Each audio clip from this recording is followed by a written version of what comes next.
Welcome to Austin Liti Limits, a series where authors talk to authors about books and writing. I'm Scott Simmergren. And I'm Larry Brill. You know, Scott and I have had our share of successes. And awards.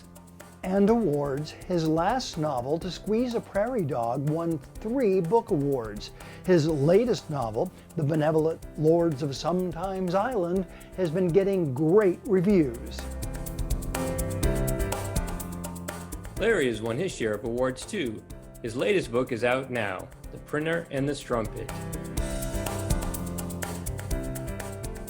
Here at Austin Liti Limits, we're working with our good friends at Book People to introduce readers to our favorite authors. Well, naturally, during these days of pandemic, we've had to move our author interviews online until the bookstore is up and running again 100%. In this episode, I had a chance to sit down with Texas native and New York Times bestselling author Elizabeth Wetmore.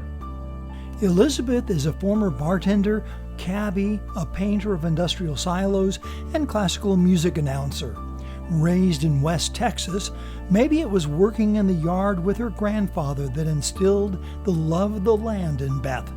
She's lived in the desert and in the mountains, 2 places where she says she feels most at home, but somehow she wound up in Chicago. Go figure. She's a graduate of the Iowa Writers Workshop and has a pocket full of creative writing fellowships. Her novel Valentine made the New York Times bestseller list and the Today Show's Read with Jenna book club.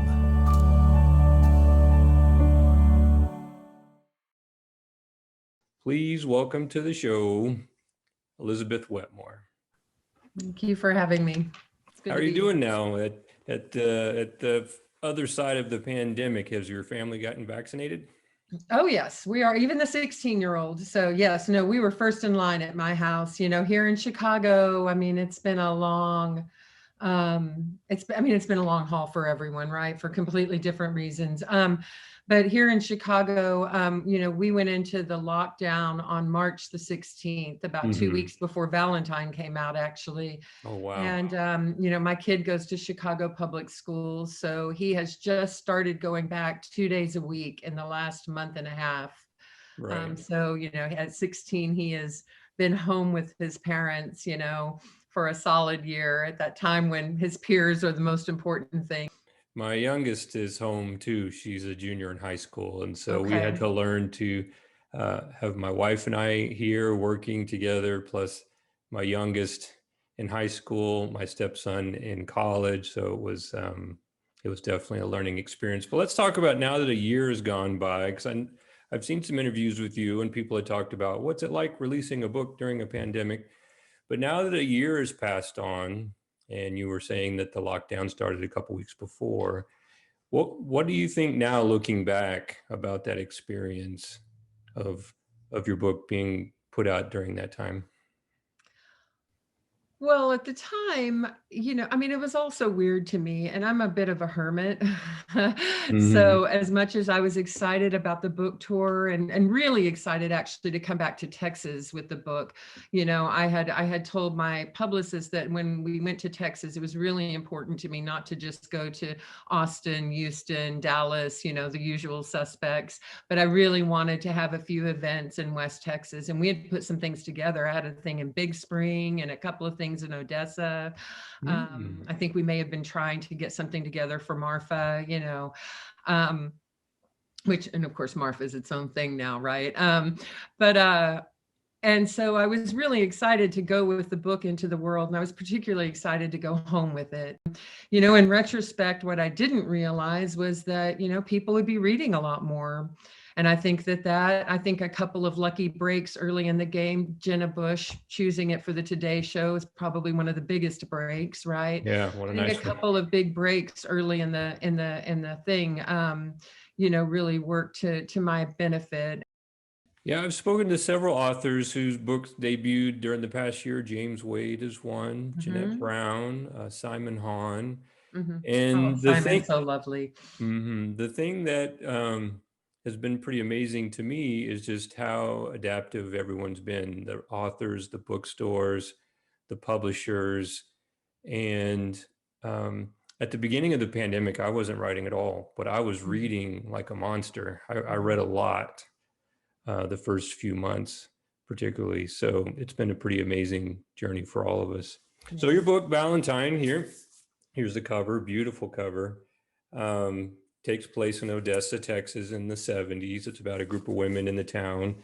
There's a horrific event at the beginning. A young Mexican girl gets assaulted by a young man who works in the oil fields.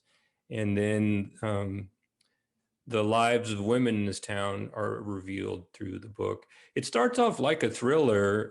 Particularly the second chapter is very exciting, the Mary Rose chapter, but then it kind of downshifts into the lives of these women.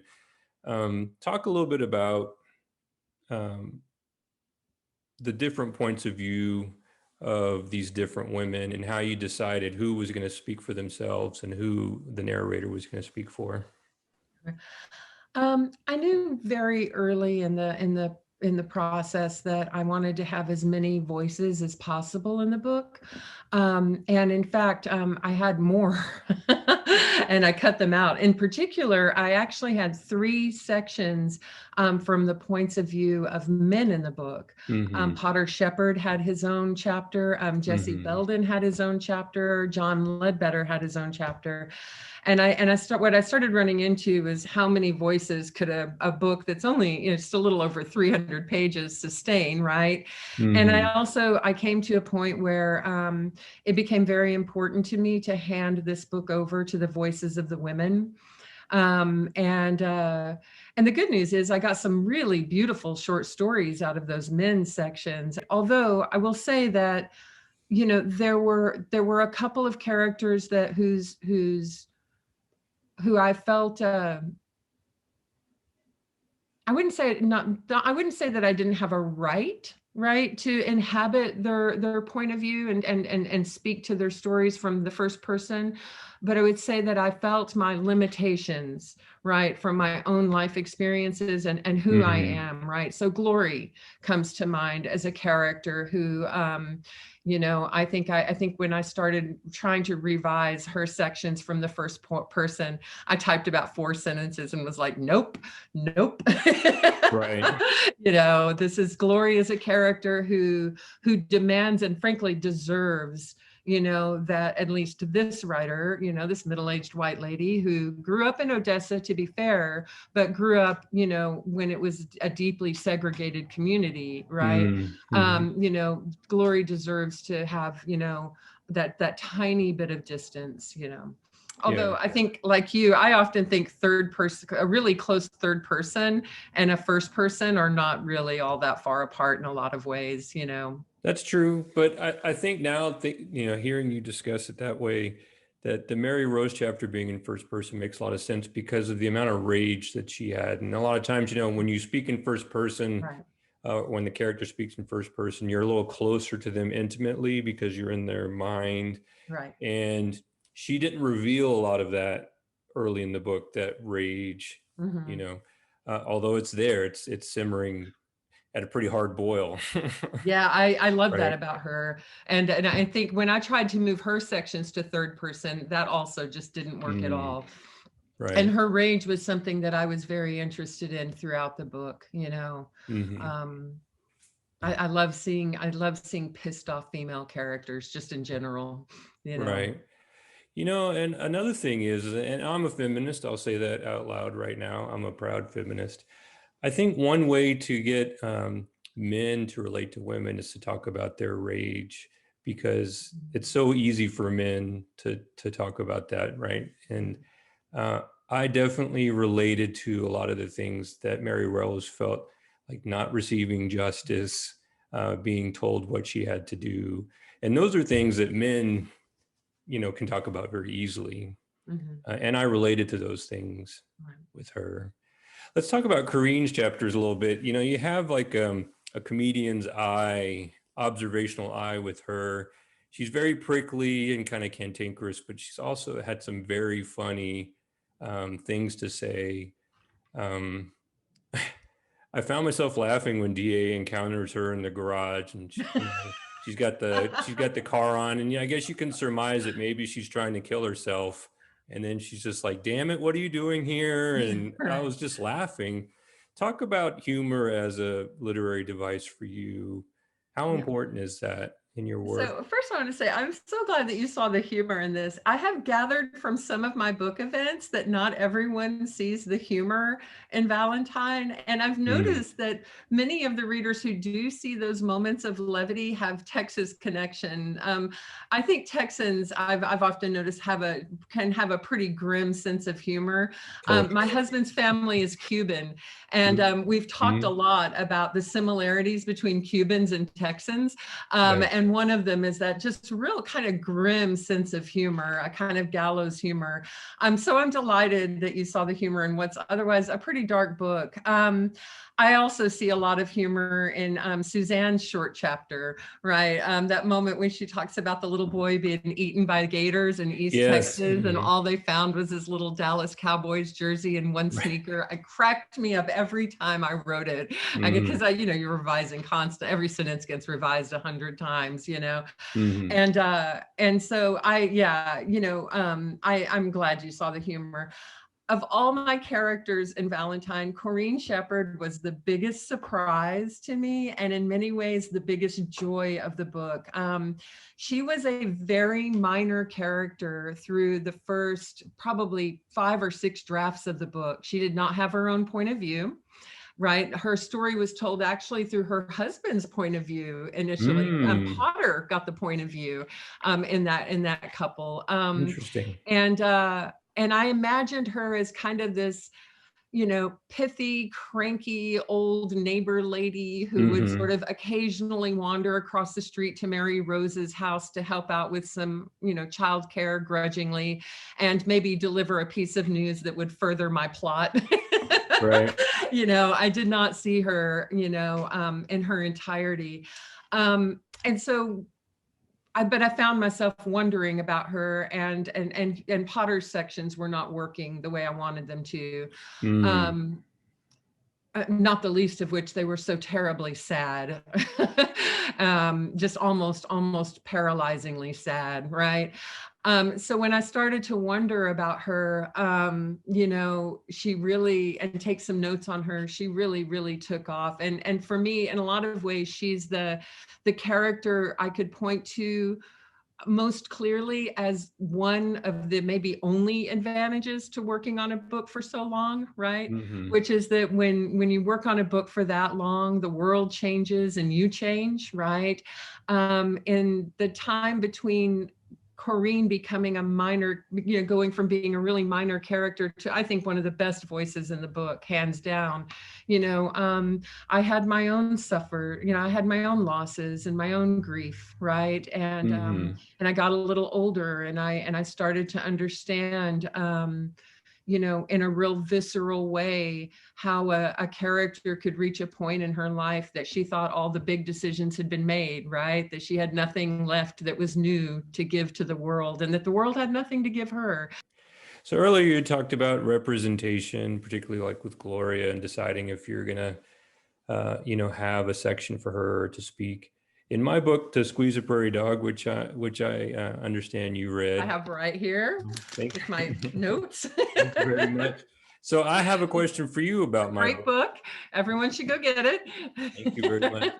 Um, so I have a couple of female leads in my book. There's Rita and there's Deborah. And so I'm curious now that you've read it, what you think about those characters and how I represented them in the book, and your feeling on just um, writing about characters that are outside who you are or who people assume you are, and your take on that. Because I know, particularly in the last year, um, it's become a very important topic in Yeah. writer circles. Yeah, and rightly so, I think. I mean, I'm glad we're having these conversations. We need to be having these conversations. Well, I'll just say I thought you did great with the women.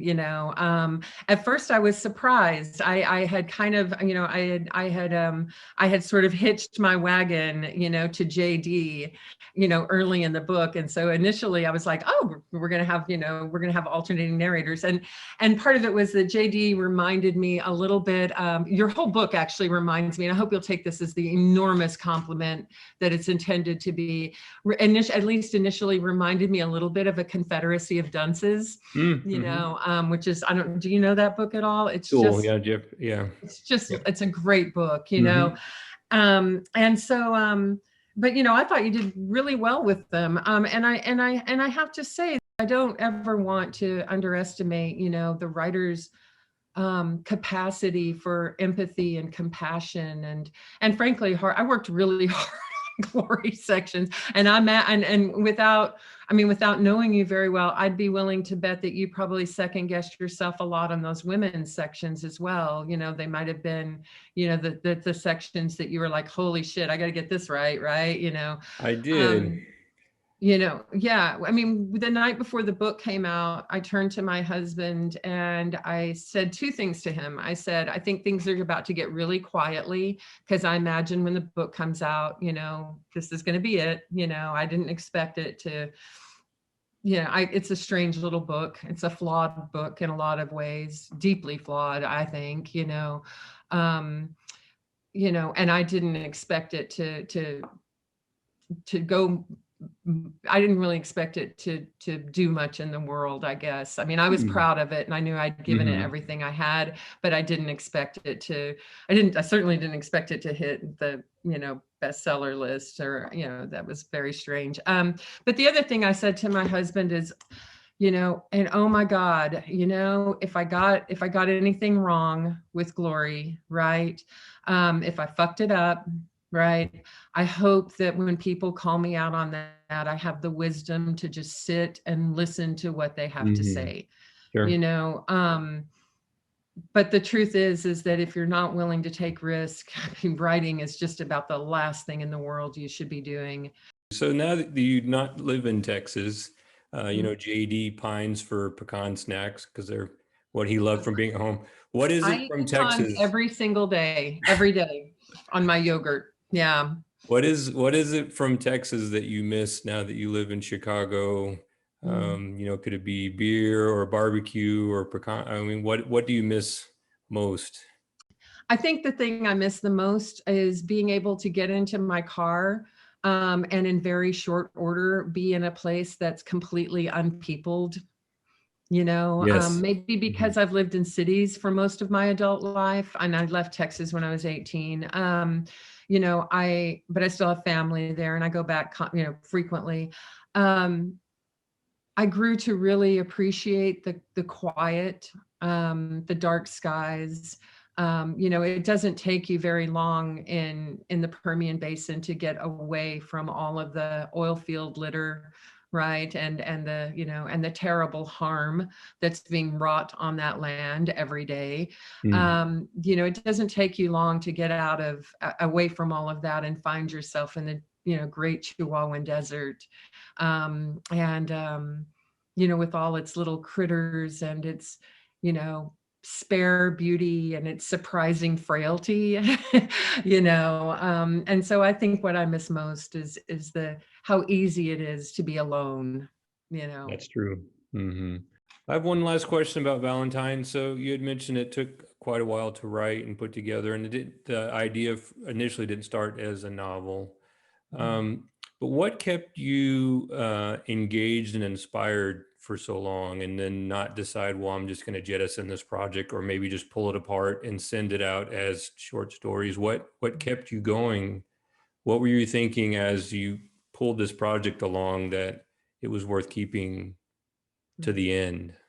When I truly contemplated abandoning the book, I would see Deborah Ann Pierce's gray eyes, or Mrs. Shepherd's grief and sorrow, or Jesse Belden's, loneliness and the Mm-hmm. life that he's clinging to at the margins. This young man who's returned from a war, right, and Right. finds himself abandoned in the oil patch. And most importantly, I would see Glory Ramirez, this remarkable girl who doesn't see herself as particularly resilient or heroic or courageous, who stands up on the first pages of the book and walks out of that oil patch and saves her own life, you know? Yeah. And I would see all of these characters, and the thought of abandoning them completely just kind of broke my heart, honestly. Mm-hmm. Um, they were such great characters and they were so compelling to me. And I so badly wanted to get their stories right. And I so badly wanted them to be in the world with those stories. Um, I figured it was the least I could do to just, bear with it and do my best, honestly. I'm So glad you that's did. I all loved your worth book a so day. much. What's that? I'm glad you did. I loved your book so much. Thank you. All right, so now's the time in the show where we do the lightning round. We ask writers the same 10 questions. It's a concept we took from Inside the Actors Studio, but it's not Okay. theirs. They stole it from Marcel Proust, who stole it from Bernard Okay. Pivot. So, Okay. Elizabeth Wetmore, are you ready for the lightning round? Yes, I think I am. I'm scrolling down to look at all the questions I got the because question. I think that I missed a couple, but yes, I think I'm ready. Yes. All right. What's your favorite word? That's such a hard question. That's like asking you to choose like your favorite desert wildflower in March, isn't it? But so murmur. Actually, maybe because it's spring in the Midwest, a swimming pool, and I love the word cowbird. Excellent. So. What's your least favorite word? See, this is loaded because if I say that when I say this word, people are going to be like, oh, that's such a bullshit writer's thing to say. But my least favorite word is plot. And not because I've got a thing against plot. In fact, I struggle with plot for a long time. I had a 3x5 note card above my desk on the wall Right. in Sharpie that said, "What happens next?"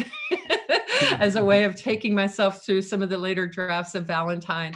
Right. So it's not that I've got a thing against plot, but I just think it's such an ugly, ugly, ugly word, plot. All It's right. just such a homely word. So. Okay, what turned you on?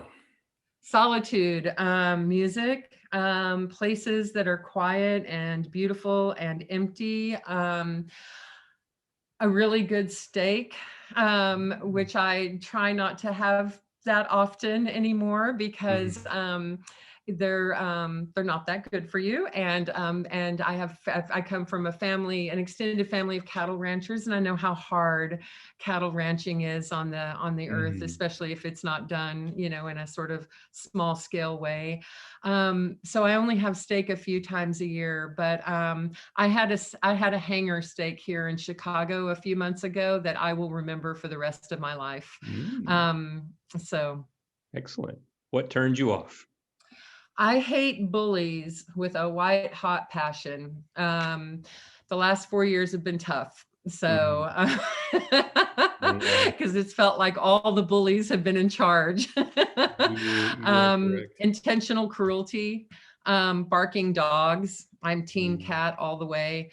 And oddly, I really, really am turned off by judgmental people, and I say that oddly because that's actually probably one of my biggest struggles, is a tendency toward being pretty judgy. And it's such a terrible trait in a writer of fiction. So. Right.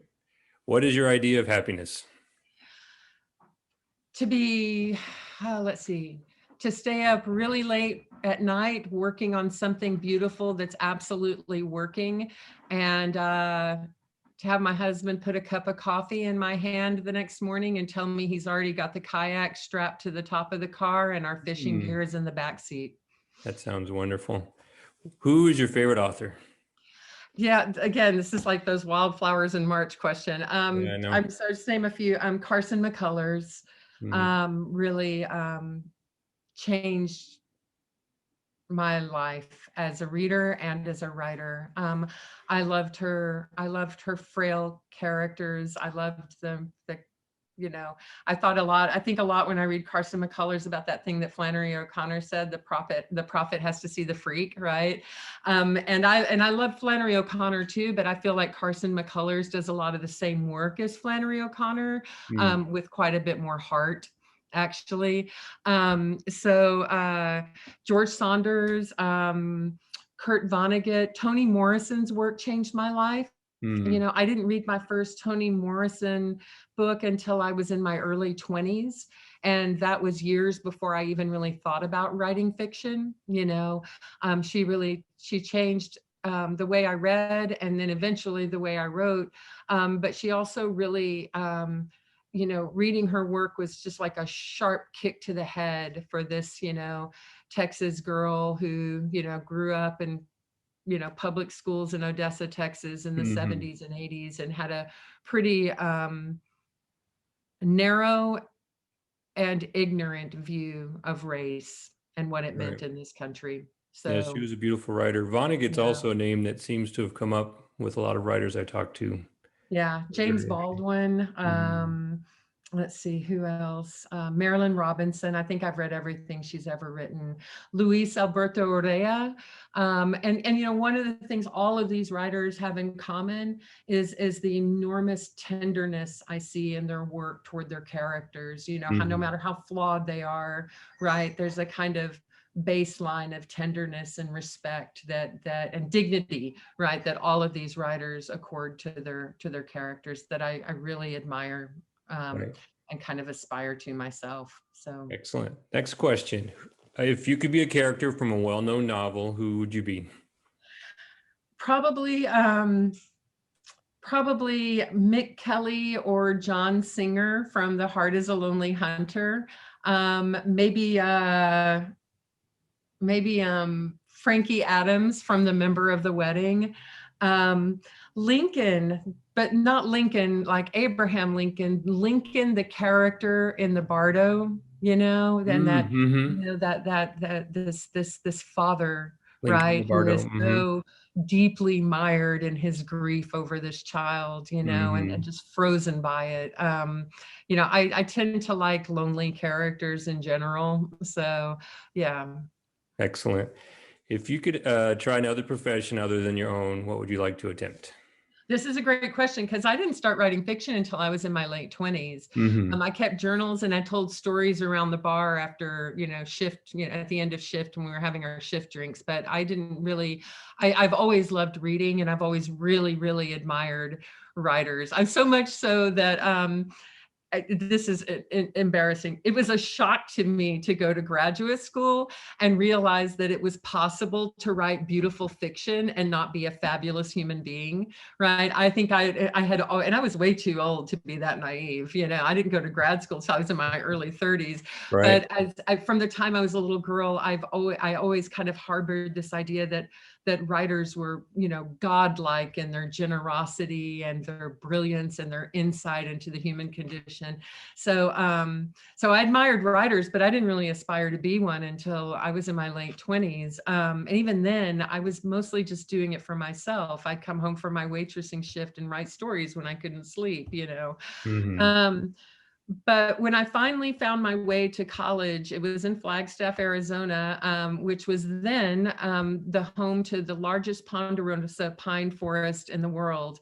And NAU had and continues to have a world-class forestry program. And I was very seriously on the fence between studying English and going into the forestry program. I thought that being a forest ranger would be the best job in the world. And honestly, I joked to my husband, if this writing thing doesn't work out for me, I might still become a forest ranger. Head into the So. woods. All right. What profession would you least want to do? Oh my God, childcare, because the work Mm-hmm. is so hard and the stakes are so high and the pay sucks. Yeah. And temperamentally, I've always suspected that I have just enough so-called maternal instinct. I don't even know what the hell that is, but to care for exactly one child, my son, Right. who I adore. he's a teenager now, and while all the ages have their own charms, I really love teenagers. So I'm having a great time, watching my son become a young adult. So Excellent. All right, and last his question. cohort gives me an enormous amount of hope for the future. I don't know if you feel the same way about your daughter, but these kids are great, I think. Yeah, my 4 kids are much better than we are.